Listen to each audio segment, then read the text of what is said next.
Olá, meu nome é Mariana Lopes e serei a sua professora de Biologia na área de Ciências da Natureza e suas tecnologias. Na aula de hoje, nós vamos compreender de que forma a população entende e responde ao conhecimento científico, suas dificuldades de acesso e como que a gente consegue mudar essa realidade. Então vamos lá? Bom, para dar início a gente precisa recordar aí um pouco sobre o que é o conhecimento científico, né? Então, eu sei que vocês já tiveram em outras vivências que falavam a respeito disso, mas é importante a gente puxar aí da nossa mente um pouquinho sobre o que é esse conhecimento. O conhecimento científico nada mais é do que a informação do saber, ou seja, de que acaba partindo de alguns princípios de análise. Então a gente fala que conhecimento científico é tudo aquilo que eu analiso, mas não é simplesmente analisar por nada, né? Eu analiso fatos reais e que sejam cientificamente comprovados. Então isso a gente fala que é um aspecto de conhecimento científico. Essa figura que eu vou mostrar para vocês agora, vocês vão lembrar dela com certeza, que fala sobre as etapas desse método científico. Então, para você alcançar uma metodologia científica, você precisa partir primeiro de uma pergunta, segundo, de uma revisão bibliográfica, ou seja, o que os livros ou o que os artigos científicos falam a respeito desse tema.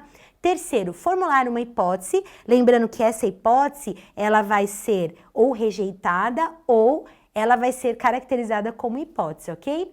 O próximo, realizar um experimento que comprove aquilo que você está investigando, que também pode acontecer de ser rejeitado quando não dá certo. E por último, aceitar essa hipótese. Então, toda vez que um pesquisador ele vai lançar um artigo científico, ele precisa ter tudo isso na manga, senão o artigo ele não vai para frente. Lembrando que todo artigo científico ele precisa ser publicado por uma revista científica. Então, não são as revistas que a gente encontra em banca, por exemplo, mas são revistas que são comprovadas cientificamente e que normalmente elas têm nome, né, dentro das suas áreas de atuação. Então, a gente comprova aí um conhecimento científico, ok?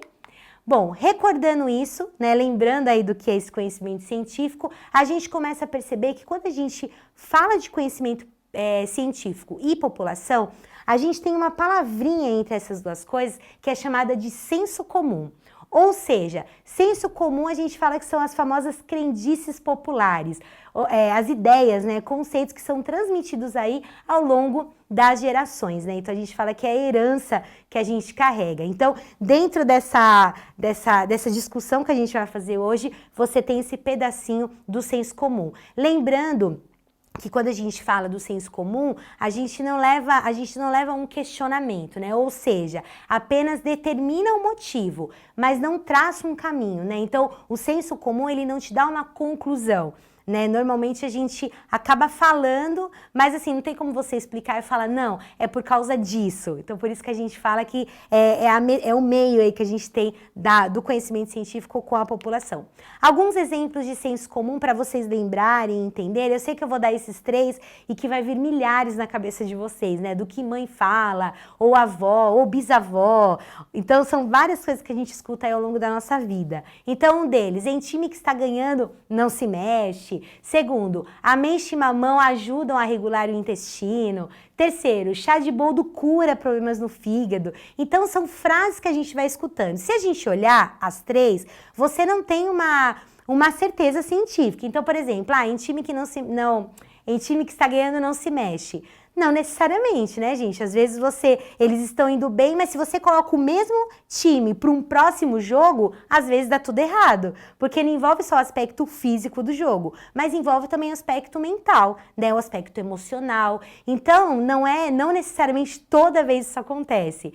Quando a gente fala da ameixa e do mamão, a ameixa e mamão, elas ajudam a nossa parte estomacal, ajuda, né? Porque são fibras que nos ajudam a ir melhor no banheiro e assim por diante. Mas não necessariamente a gente fala que ela regula.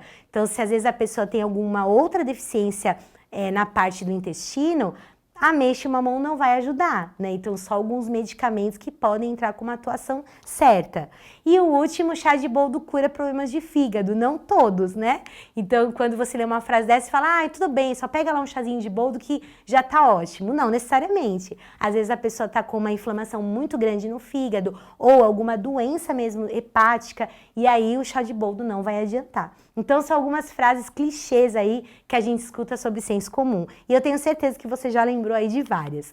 Pensando no senso comum, eu deixei uma figurinha para vocês, que ela é uma figurinha bem interessante, né? Onde a gente vê o senso comum como uma grande fórmula, né? Então você tem lá e várias coisas que você vai escutando e aquilo tá quase explodindo, né? Ou seja, você percebe que todo senso comum ele envolve uma única versão, né? Então não tem outras versões, é só aquela. Segundo, que envolve uma questão de controle, né? Então, faça isso que vai dar tudo certo. Não necessariamente, depende de cada organismo e de cada caso. O próximo, quando a gente fala de entretenimento, né? Então, muitas vezes o senso comum é usado numa mesa de jantar da família, ou então com os amigos num jogo. Então eles acabam falando justamente como forma de entretenimento. E o último, a gente também fala da questão de ser superficial, né? Ou seja, aquela coisa que não comprova nada. Lembrando também que tem a questão de ser um aspecto de será que vai acontecer mesmo? Será que não vai? E assim por diante. Então o senso comum envolve essa grande fórmula explosiva aí dessa brincadeira que eu fiz com vocês. Eu vou deixar um vídeo agora para vocês que vai mostrar essa diferença do senso comum e do conhecimento científico. É um vídeo muito bacana que ele vai ilustrar exatamente, vai aprofundar um pouquinho mais isso que a gente acabou de falar na aula.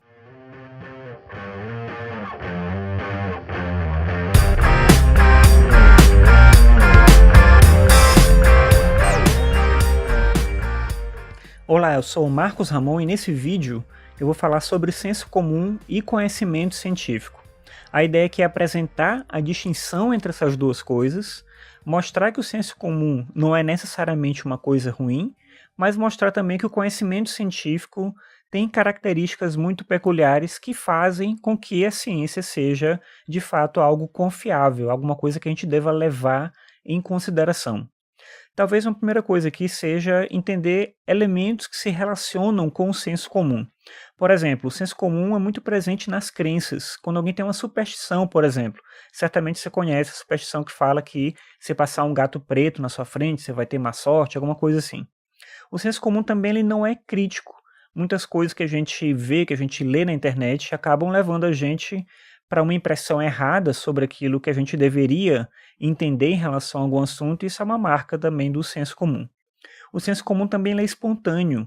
Muitas vezes você escuta algo que alguém te falou, esse boca a boca vai levando uma informação, uma fala, alguma coisa, enfim, de um lado para o outro, e isso vai formando esse conhecimento que não é de fato comprovado, que não é testado, que não é validado. E aí uma pergunta que surge, né? Por que será então que o conhecimento científico ele não chega a todos? Se a gente está falando de conhecimento científico e de população, será que todo mundo tem acesso? E aí vem algumas questões, né? Então a gente sabe que um primeiro detalhe em relação a isso é sobre a produção, ou seja, produção e distribuição desse conhecimento científico. Normalmente a gente comenta que o conhecimento científico ele fica muito num quadradinho, né? Só tem acesso quem faz parte de uma pesquisa, ou então alunos de universidade que vão ter que buscar, alunos de faculdade, ou quando o professor pede algum artigo científico, então ele fica meio engessado. Por isso que a gente fala que um dos motivos é justamente a produção e a distribuição. O segundo é o controle desse conhecimento científico. Eu lembro que quando eu fiz lá o meu período de mestrado, era tão interessante que eu tive vários professores que falavam a respeito disso. Olha, galera, não controle o conhecimento que vocês estão adquirindo aqui. Amplie esse conhecimento para outros lugares. Então a gente percebe que não são todos que são assim. Então tem muitos alunos que partem para a pesquisa científica, né, e fazem uma carreira na área científica, mas que querem controlar aquilo. Não, essa ideia é só minha. Então eu só vou publicar aqui para não divulgar muito. Então fica uma coisa meio controlada. Terceiro, a superação de barreiras, quando a gente fala de beneficiários e de vítimas do acesso desigual. Então, a gente sabe que quando a gente comenta essa superação de barreira, às vezes entra muito com uma questão heróica, né? Então, eu fiz, eu descobri, então isso é meu, né? Além do controle, vem aquela questão mesmo egoísta, né? De falar, não, deixa isso para mim, se alguém um dia pesquisar, a pessoa descobre, né? Então, a gente percebe que o conhecimento científico, ele fica amarrado nesse sentido e poucas pessoas acabam tendo acesso. tem na verdade ele é um pesquisador, né? O nome dele é Amartya Sen, onde ele diz que a pobreza significa a privação de capacidades, uma forma de não liberdade. Se considerarmos o acesso ao conhecimento científico benéfico, é uma forma de liberdade, então a reserva desse conhecimento limita a liberdade no mundo. Então é interessante o que ele comenta, né? Porque muitas vezes, por ser tão controlado, as pessoas não chegam a esse, vamos dizer assim, não tem esse acesso e não chega a essas maravilhas que o processo científico ele pode fazer acontecer. Então vale a pena refletir aí sobre essas questões quando a gente fala de não chegar a todos o conhecimento científico. Pensando nisso, a gente tem algumas análises que já foram feitas de forma estatística, né? Então, será que a população realmente tem interesse nessas questões de ciência? E olha que interessante, esse gráfico ele vai mostrar que as pessoas elas acabam tendo mais chances de ter interesse pelo conhecimento científico, não só pelo fato da escolaridade, mas principalmente quando elas têm interesse sobre o tema. Então, um exemplo, eu fiz o meu mestrado na área vacinal, né? Então, é lógico que eu buscava muitas coisas na área vacinal. Mas, independente da minha escolaridade, eu tinha muitos amigos ao meu redor que se interessavam por isso também. Poxa, Mari, essa vacina é positiva? Essa vacina vai me dar alguma coisa? Então, olha que interessante, não é só o nível de escolaridade, mas é o nível de interesse. Então, tem uma pesquisa onde ela relata esse interesse. Olha que bacana. Nós temos aí um exemplo, né? Interesses de meio ambiente, medicina e saúde de mais ou menos 78%. E aí, quando a gente vai mais para cima, ciência e tecnologia, 61%. Então, a gente começa a observar que você tem... não, assim, a gente coloca como muito interessado, mas você tem desde os que não tem interesse algum, mas percebam essa diferença, né? O quantos que acabam tendo esse interesse. Agora, o ter interesse não significa que eles cheguem ao conhecimento científico. Por isso que o conhecimento científico ele precisa ser divulgado, ampliado, para que realmente seja real. E é por isso que às vezes acabam surgindo as fake news da vida, né? Então as pessoas têm interesse, mas não sabem procurar corretamente. E aí começam a procurar em lugares que, cientificamente falando, não são comprovados. E aí é onde começa a espalhar várias notícias que não são reais. Então, por isso que a gente precisa entender o porquê que tudo isso acontece. Então, vejam que interessante, são vários pontos que acabam afunilando no, tudo bem, não preciso conhecer com tantos detalhes. Não, precisa, né? A nossa ciência está aí para ser explorada, divulgada, investida e assim por diante. Então, vale a pena buscar os caminhos corretos, ok? E aí a gente sabe também que tem a questão do como fazer. Então, eu estou compartilhando com vocês várias coisas, né? Super bacana, despertando aí o pensamento de vocês para vários assuntos. Mas como é que a gente faz isso acontecer na prática? Então, a primeira coisa é a gente entender essas publicações. Então, aonde eu encontro esses artigos, né, esses anais que a gente fala na biologia? Ou seja, onde tem esses trabalhos acadêmicos? Então, você tem uma série de sites super bacanas, bibliotecas públicas, que você tem esses acervos, que dá para poder pesquisar, não precisa nem ir lá, né? Hoje pela internet a gente consegue fazer milhares de coisas. Segundo, o material ele poderia ser um pouco mais fácil de encontrar.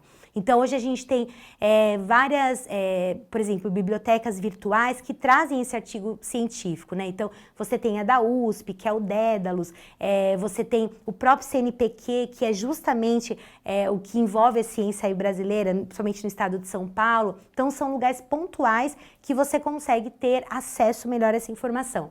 Terceiro, a linguagem poderia ser mais acessível, então eu percebo que muitas vezes as pessoas se perdem na pesquisa. Mas eu não sei como pesquisar, então eu vou direto lá no Google ou num caminho mais fácil. Mas é bacana ter alguém que mostre, olha, se você entrar aqui, é só você clicar aqui e fazer isso, e a gente acaba não encontrando muito isso hoje em dia. E por último, a divulgação mais precisa para os públicos diversos. Então, se a gente pegar esse exemplo mesmo da minha área de mestrado de vacina, você tem uma série de informações que muitas vezes foge do que realmente a ciência está falando que é.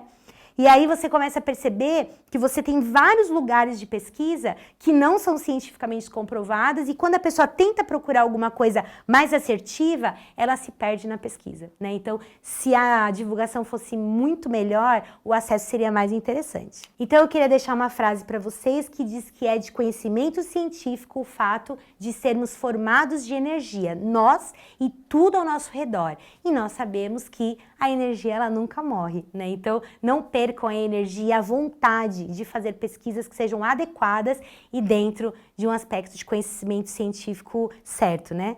Então, eu espero que vocês tenham gostado. Bons estudos. Na nossa plataforma tem muito mais assuntos, né, a respeito disso. Até a próxima!